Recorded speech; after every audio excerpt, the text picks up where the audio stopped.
Hi there, I'm Dr Sunni and this is your Cannock Can Cook Eat Well project on lunch or dinner.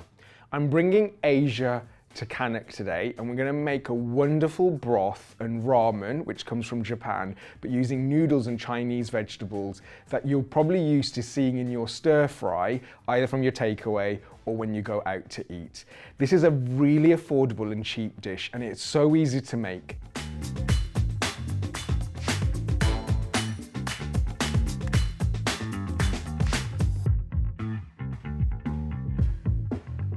You have two options. You can either make it on the hob and make a big pot of this broth, or I'm going to show you a really nice and easy way by doing it in the microwave. So really easy to start off with. Get a bowl of your choice, and in the bowl we're going to start adding our flavorings. The flavors are a quarter of a stock cube. So this is a vegetable stock cube. If you have chicken stock cube, you can use that. So we have a quarter, and you don't need much of the vegetable stock cube because it actually has quite a high salt content. And this is going to provide you an intense flavor with that much stock. Then we have garlic powder and onion powder. So I'm going to show you how to use dry herbs and spices as opposed to always finding fresh, because one, they're affordable and they last longer and it will give you that punchy flavor as well. But if you have fresh garlic, you can mince garlic, and around about half a clove per bowl is quite nice. Then I've got some fresh ginger here. So this is just some grated ginger, but again, you could use pickled ginger or ginger powder. And then we've got some Chinese and 5 spice. So to make this nice and easy, we're going to pop this all into the bowl that you're going to eat the dish from. Now, to provide that umami classic flavor, so that salty finish, we're going to put a little bit of light soy sauce, okay? Doesn't need much, because remember, we've got the salt from the stock cube. So I'm going to put around about half a teaspoon of soy sauce, okay? And what I've done is I've just boiled the kettle. We're going to need some hot water for this dish. I'm going to put around about a teaspoon to 2 of hot water, and that's going to help me just mix the flavors together and just create kind of a wet paste. Now we're going to add the main bulk of the vegetable ramen or the vegetable noodles. So I've got some noodles here and I've got some prepared stir-fry vegetables. So in this variety, we've got Chinese cabbage, we have carrots, we have water chestnuts, and we have bamboo, and we have bean sprouts as well. So we've got an abundance of vegetables as well as onions.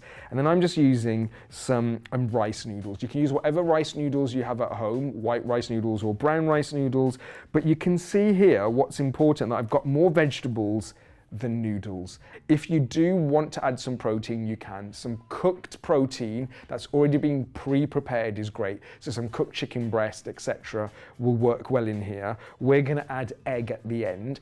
But again, like I'd said before, if we can try and reduce the amount of animal protein we're eating, it's great for the body overall. So we're going to actually just put all of that in there. So just make sure you're packing this in. Okay, and the beauty of this is because you've got all the flavors at the bottom, and we're going to cook it in the microwave.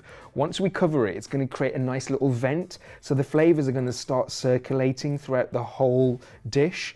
And then what's nice is once you've kind of cooked it in the microwave and put it out on the table, it's really nice to just take the cling film off and give it a stir with your chopsticks or your spoons, and it creates quite a nice experience as well.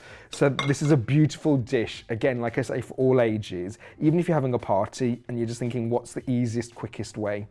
So that's everything in there, and what we're going to do now is top it up with some hot water. You don't need to add a lot, okay? So around about half a cup. You're not going to fill it all the way to the top because then it's going to be too liquidy, but you just need enough for it to create steam, okay? So you can see that we've got there. I'm just going to press it all down just to make sure everything is as coated as possible. We want to definitely make sure that the noodles are submerged in the water because those need to cook.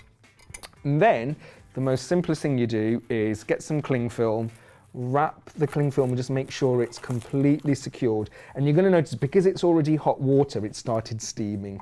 This is now essentially your cooking vessel. That's everything pretty much done, okay?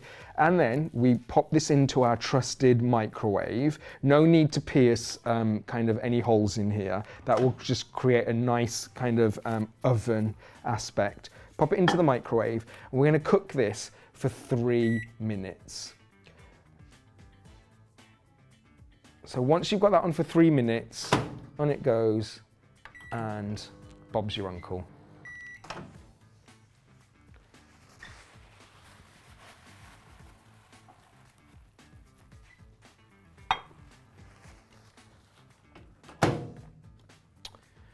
Okay, so that's been 3 minutes in the microwave. You can smell it as it's been cooking. So I've just taken it out, and this is where it's really important that you're careful because there's lots of steam under that cling film.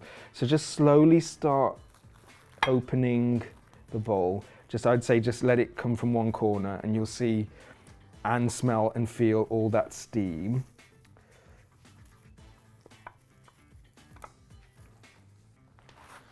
Great stuff. Now what I'm going to do is I'm just going to give that a stir just to make sure it's to your liking. So this is where you can check, are the vegetables as cooked as you like? Some people like them al dente, so not fully cooked through, not too soft. And if you like it like that, 3 minutes perfect. But if you do like your vegetables softer, leave it in for another minute, okay? But you can pretty much see the noodles are cooked through, and you can see now there's a nice colour to the broth. And that's typically the type of Asian broth we would have. So that's your noodle broth. But this is amazing as it is, but we want to try and make it far nicer for your lunch or dinner experience. This is where you can start now playing around with what you'd put on top and to intensify and complement the flavors further. What I'm putting here is I'm going to put some egg. So this is just a boiled egg, fully boiled through, and I'm just going to pop one there. And then I just want to put some flavors. So we played with light soy sauce for the broth. I'm gonna drizzle a little bit of what we call dark soy sauce. Okay, so this is a little bit more salty. You don't need much, but by drizzling that will give you a really nice, intense flavor. So just a few drops, okay? So that's dark soy sauce. And then if you do like different flavors and playing around with it, you could put some chili sauce. You could put kimchi, some fermented vegetables, or you could put hoisin, which I call like the equivalent of Chinese barbecue sauce. And I'm sure some Asians aren't going to like the fact that I call it Asian barbecue sauce, but it does have that barbecue flavor. So just a few drizzles of that. And then I like some texture. So I put what we call furikake, which is some toasted sesame seeds, a little bit of seaweed and shiso leaf. But again, you can play around with whatever you like. Again, you could cut some fresh ginger, some spring onions, some chili, coriander's amazing on this, a lime wedge if you like some acidity. Whatever you feel you want for your noodles, you can have. And then basically, you just play away and eat, and that is a really easy dish. You can have it at home. You could have this for lunch if you have a microwave at work or at home. There we go. So as part of Cannock Can Eat Well project, we invite you to try and cook this meal for your lunch or dinner and see what you can do to make it your own. So enjoy and bon appetit.